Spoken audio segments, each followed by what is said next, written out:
وقال النبي صلى الله عليه وسلم اللهم اهد أم أبي هريرة رضي الله تعالى عنه أو كما قال عليه الصلاة والسلام। মাননীয় আজকের এই সভাপতি সাহেব এবং ছোট বড় সকলকে আসসালামু আলাইকুম ওয়া রাহমাতুল্লাহি ওয়া বারাকাতুহু। আজকে এই সভায় আমার আলোচ্য বিষয় হলো শানে মুস্তাফা সাল্লাল্লাহু আলাইহি সাল্লাম অর্থাৎ বিশ্বনবী হযরত মুহাম্মদ মুস্তাফা সাল্লাল্লাহু আলাইহি সাল্লামের মর্যাদা। প্রিয় ভাই সাহেব, আল্লাহ রাব্বুল আলামিন এই পৃথিবীর বুকে আরো অনেক নবীদেরকে প্রেরণ করেছে।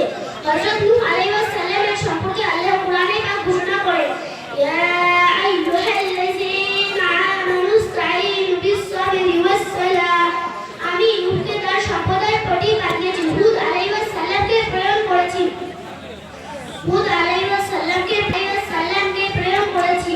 ওয়া ইলা আদিন আখাহুম হুদা। আদ সম্প্রদায়ের কাছে প্রেরণ করেছি হুদ আলাইহিস সালামকে। হযরত সালেহ আলাইহিস সালাম এর সম্পর্কে আল্লাহ কোরআনে পাক ঘোষণা করেন, ওয়া ইলা শামুদ আখাহুম সালিহা। শামুদ সম্প্রদায়ের প্রতি প্রেরণ করেছি হুদ আলাইহিস সালামকে।